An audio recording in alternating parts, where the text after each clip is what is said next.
Olá, tudo bem? Seja bem-vindo ao canal Meu Momento com Deus. Nessa ocasião nós teremos mais um estudo guiado. Estamos quase nos aproximando de mais um encerramento de uma semana, a saber, a quarta semana do nosso estudo guiado. Tem sido uma experiência maravilhosa estudar a palavra de Deus, estudar o livro de Êxodo, um livro tão extraordinário que tem tanto a nos ensinar, que tem tanto a nos falar. O Papai do Céu tem utilizado exatamente esses momentos para falar o meu e ao seu coração. Tem sido de fato uma bênção estar junto com você na presença de Deus. Se você chegou até aqui e quem sabe ainda não é inscrito, deixa eu te pedir, se inscreve no canal, porque com certeza esse canal vai te auxiliar, vai te ajudar, vai te incentivar todos os dias você ter o seu momento com Deus. E você sabe que isso é muito importante e faz uma diferença, tem uma capacidade, um poder de mudar completamente o nosso dia, graças à presença de Deus. Tá certo? Nessa ocasião, quero convidar você a orar comigo, para logo em seguida a gente conhecer qual será o tema de hoje, do estudo guiado, do estudo da lição da Escola Sabatina. Vamos orar então? Senhor Deus, estás nos céus, muito obrigado, Pai, por mais uma oportunidade de poder estudar a Tua Palavra. E nessa ocasião, mais uma vez, o Teu Santo Espírito possa ser o nosso professor, possa ser exatamente o meio pelo qual nós iremos nos aproximar de Ti. A Bíblia fala que Ele leva as nossas orações até o Teu trono de graça. E com gemidos inexprimíveis, Ele expressa as nossas maiores necessidades diante de Ti. Porque, como diz a Tua palavra, nós não sabemos orar, nós não sabemos pedir, Pai. E por isso nós clamamos pela atuação, pela presença do Teu Santo Espírito, para que Ele interceda por nós junto a Ti. Ah, Deus, como nós carecemos da graça de Cristo, dos méritos de Cristo, do sacrifício de Cristo ali na cruz do Calvário. Que o sangue dele nos limpe de todo mal, Pai. Que perdoe os nossos pecados. Ah, Pai, abençoa o estudo agora. É isso que nós te pedimos em nome de Jesus Cristo. Amém. Pois muito bem, chegamos ao tema de quinta-feira, o penúltimo tema da nossa semana. Logo mais será o estudo adicional, que é o estudo de amanhã, que será apenas um complemento de tudo aquilo que a gente viu durante a semana. Durante a semana nós estamos estudando aí sobre as pragas, você lembra? Nós já vimos aí porque foi que Deus mandou as pragas, porque foi que o coração do faraó ficou endurecido. Nós vimos as 3 primeiras pragas, depois nós vimos a 4ª, a 5ª e a 6ª, que foi o estudo de ontem.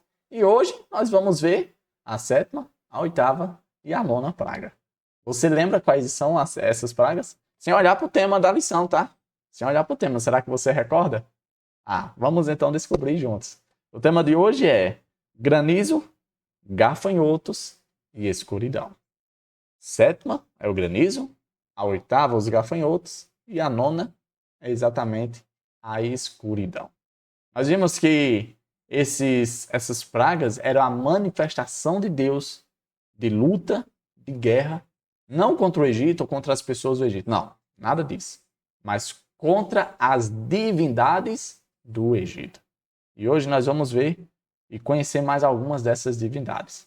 O estudo de hoje trouxe aqui o contexto dessas 3 pragas. Elas estão ali no livro de Êxodo 9, verso 13 a 35, e depois Êxodo 10, verso do 1 ao 29. Hoje eu vou abrir uma pequena exceção. Nós não vamos ler esse contexto por conta que ele é um pouquinho longo e também para não tornar o nosso momento aqui cansativo e uma experiência desagradável. Nós vamos apenas citar os pontos, tá? Eu li o contexto completamente, memorizei muitos pontos interessantes e a lição também fez questão de destacar alguns pontos importantes que valem a nossa reflexão no nosso tempo de estudo.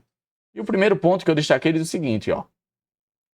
Nut era a deusa egípcia da atmosfera e do espaço sideral, retratada como aquela que controlava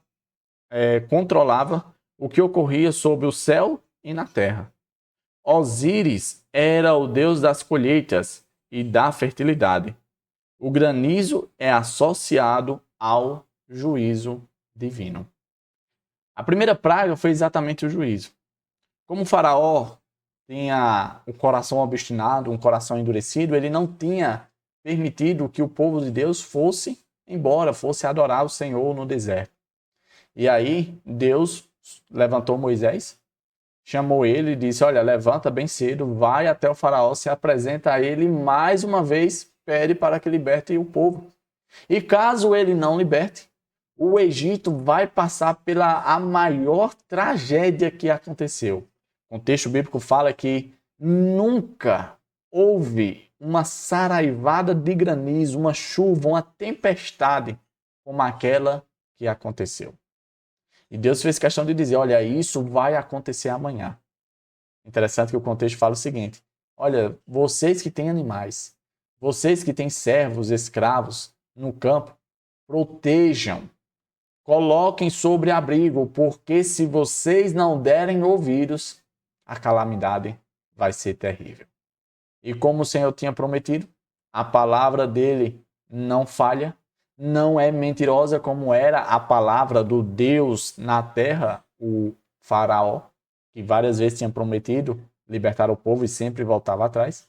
Pelo contrário, o Deus Todo-Poderoso, ele cumpre a sua palavra. E assim como ele tinha dito que no dia seguinte iria cair granizo, caiu granizo. Interessante que algumas pessoas deram ouvidos. Essas pessoas não eram os hebreus, eram os egípcios. Veja que, às vezes, aos nossos olhos, parece que Deus não estava alcançando o Egito. Que por conta da resistência de Faraó, essa resistência estava se perpetuando e se replicando nos outros egípcios. E essa não era a realidade. Dentro do contexto da sétima praga, nós temos evidências que comprovam que haviam egípcios que tinham se convertido, que estavam crendo no Senhor e que estavam obedecendo o Senhor, que o poder de Deus tinha alcançado o coração delas. Olha esse outro ponto que eu destaquei. A preservação da vida do faraó tinha como propósito tornar Deus conhecido no mundo. Deus fez questão de dizer para Faraó o seguinte: olha, meu querido, deixa eu te dizer uma coisa. Eu já demonstrei o meu poder, você já viu do que eu sou capaz. Se eu quisesse destruir você, era só... opa, já era Faraó. Mas não, eu estou maneirando a minha mão. Embora vocês achem que seja uma tragédia o que está acontecendo com o Egito, eu estou me segurando. Porque eu não quero a destruição completa e total sua e do Egito. Eu estou apenas me apresentando. Eu estou apenas demonstrando quem de fato é Deus. Quem de fato tem poder. Você viu que no primeiro ponto foi mencionado aqui o nome de alguns deuses? Foi mencionado Anut, foi mencionado Osíris. Deuses que aparentemente deveriam ter o poder sobre o céu, sobre o espaço sideral, sobre as coisas que vêm do alto. E esses deuses nada puderam fazer. A tempestade foi tão grande que o contexto narra que o céu era cortado por raios, trovões. Imagina só, que cena! Eu imagino que o povo deve ter ficado muito atemorizado, muito perplexo com aquela demonstração de poder. Não foi à toa que Faraó pediu para Moisés mais uma vez: olha, intercede por mim, porque eu pequei. Eu fui longe demais. Eu fui soberbo demais, eu fui orgulhoso demais. Fala com Deus para que ele tire de sobre o Egito essa tempestade. Intercede por mim, intercede pelo Egito, Moisés. E Moisés fez isso. E Deus seguiu os apelos de Moisés e o clamor de Moisés. Partindo para o próximo ponto. Sete era o Deus da tempestade, guerra e desordem. Junto com Ísis, era considerado uma divindade da agricultura. Shu era o deus da atmosfera. Serapis personificava a majestade divina, fertilidade, cura e vida após a morte. Davi, por que é que esses vários deuses foram mencionados, foram trazidos à tona aqui na lição? Porque exatamente a oitava praga, os gafanhotos, veio meio que colocar a cerejinha no bolo sobre a destruição do Egito. O granizo danificou muita coisa. Haviam ali algumas plantações que ficaram completamente devastadas. Outras não foram tão afetadas, porque ainda eles não estavam num período de colheita, né? Ou seja, então tinha passado como era o caso do trigo e da cevada que foi mencionado no texto. Mas aí isso que tinha ficado, né, a pequena esperançazinha que tinha restado da tempestade de granizo, o gafanhoto não perdoou. A Bíblia faz questão de dizer que o Egito foi tomado por gafanhotos. Eles estavam sobre a face do Egito, eles consumiram tudo, não restou nada. O Egito, de fato, ficou deserto, sem nenhuma vegetação. Imagina o baque econômico e comercial que tinha atingido o Egito. Nós sabemos que o Egito é rodeado de deserto e que as coisas não são tão fáceis. Eles utilizavam de muitas tecnologias, se utilizavam muito ali das águas do Nilo para poder sobreviver e ser uma potência que era. Mesmo numa região tão complexa e tão adversa. E agora, com os gafanhotos, a coisa tinha ficado bem pior. Veja que foi mencionada aqui uma sequência, se eu não me engano, de 4 deuses. 4 divindades não conseguiram fazer nada diante da autoridade de Deus.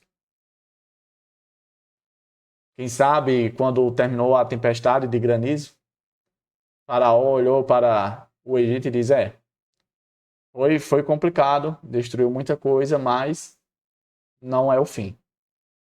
Ainda existe esperança. Nós ainda conseguimos nos manter. Afinal de contas, não acabou com tudo. Só que aí veio exatamente os gafanhotos. E aquilo que tinha sobrado. E aquilo que tinha restado ficou apenas na história. Porque os gafanhotos comeram tudo. E isso foi, de fato, um momento decisivo ali para Faraó. É tanto que logo após isso, ele vira para Moisés e diz, olha, faz o seguinte, vai com o povo, pode ir adorar o Senhor, não, está liberado, pode ir, vá. Agora faz o seguinte, não leva as mulheres nem as crianças. Tem condição disso? Sair somente os homens? Os homens iriam abandonar suas esposas, suas mães, seus familiares, iriam deixar as mulheres para trás? Não tinha cabimento. É por isso que eu destaquei o seguinte ponto, ó. Os servos de Faraó, esse ponto é muito interessante antes de mencionar isso, os servos do Faraó insistiram para que ele deixasse Israel ir, mas ele recusou novamente. Veja que já haviam pessoas ali falando aos ouvidos do Faraó, dizendo, homem, pelo amor de Deus, homem, olha a situação que nós nos encontramos. O Egito está devastado, o Egito está destruído. Deixa de teimosia com esse Deus, cede logo. Será possível que nós vamos perder tudo, como a gente acabou de perder? Será que ainda existe mais alguma coisa que a gente possa perder?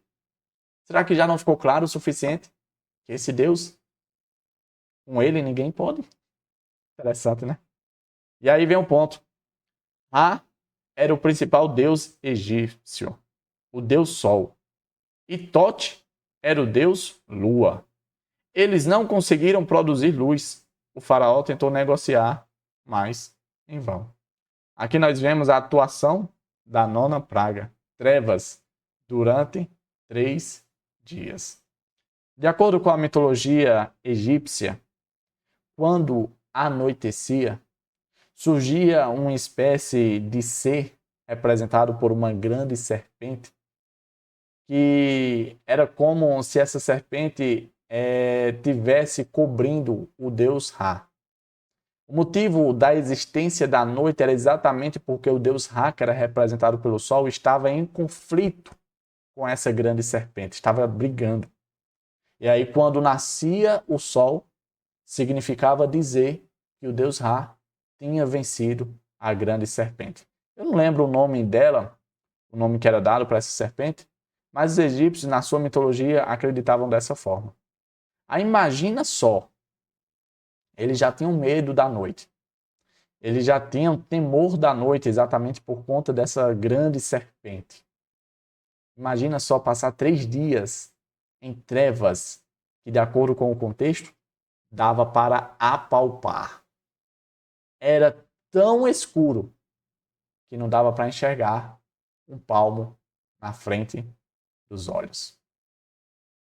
O interessante que o contexto bíblico fala é que Faraó viu perfeitamente que lá no lugar onde os israelitas estavam, lá em Gósen, que era o território onde os hebreus ficavam, lá tinha luz.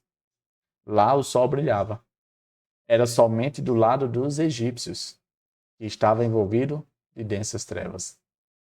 Ali o faraó viu que Deus estava fazendo distinção entre o seu povo e o povo egípcio. Davi, por que Deus estava fazendo distinção? A Bíblia não fala que Deus não faz acepção de pessoas? Nesse contexto em especial, Deus fez essa separação para mostrar quem era o povo que temia a Deus e quem era o povo que não temia a Deus e que se apoiava e dependia de divindades, podemos dizer assim, ineficazes, que não tinha poder nenhum. Afinal de contas, o conflito não era contra as pessoas, mas era contra as divindades que os egípcios cultuavam e adoravam. Partindo para o próximo ponto, diz assim: no entanto, independentemente das calamidades que atingiram a nação, o faraó continuou resistindo e não cedeu. Veja que quando ele fala, olha, pode ir o seguinte, pode ir embora, mas cessem essas pragas, vão adorar o Deus de vocês. Com uma ressalva, as mulheres e as crianças não podem ir. Isso demonstrava ali ainda a relutância de Faraó. Moisés disse, olha, não dá. A gente não pode. Não tem como isso acontecer. Como é que o povo vai embora e vai deixar as mulheres e as crianças? Não, esse termo não dá certo. A gente não é de acordo. Demonstrava que, de fato, Faraó ainda não estava disposto a acatar o mandato, a autoridade do único Deus verdadeiro, Deus dos céus e da terra. O último ponto que eu destaquei do nosso estudo diz o seguinte, por outro lado, seus servos declararam, até quando este homem será um perigo para nós? Eles estavam se referindo a Moisés, porque era por meio de Moisés que as pragas caíam por meio do Egito. Lembra que Moisés era a representação de Deus? Arão era o profeta de Moisés? Pois é. Eles olhavam para Moisés e quem sabe olhavam para o faraó e diziam, olha, quem de fato é Deus na terra é aquele camaradinho ali. É aquele hebreu. Ah, ele tem poder. Olha o que ele está fazendo com o Egito. O nosso Deus na terra, o nosso faraó, não tem poder nenhum, não está podendo fazer nada. Não está conseguindo defender nós. Até quando tu vai deixar que esse homem seja um perigo? Obedece o que ele está falando. Ele não está pedindo uma coisa tão simples. Deixa esse povo ir embora, homem. Que história ele está segurando esse povo e está acabando conosco? Os servos de Faraó já tinham consciência. O discernimento já tinha batido na cabecinha deles. Eles já sabiam qual era a resposta certa. Vai embora, Moisés, junto com esse povo. Deixa a gente em paz. Mas o Faraó não via dessa forma. O Faraó, na sua prepotência, no seu orgulho, ainda estava ali desafiando, eu não vou deixar, eu vou sustentar. Enquanto isso, não somente ele, mas todo o Egito sofria por conta das pragas. Simplesmente por conta de um coração endurecido. Percebe o quão perigoso é o endurecimento do coração? A não sensibilidade ao toque de Deus? A gente pode chegar a tristes resultados e pode ir a uma situação que, de fato, beira a loucura, porque era exatamente o que o faraó estava fazendo, uma loucura, em não reconhecer a autoridade e a existência de Deus. Continuando, deixe essa gente ir para que adorem o Senhor, o Deus deles. Será que o rei ainda não sabe que o Egito está arruinado?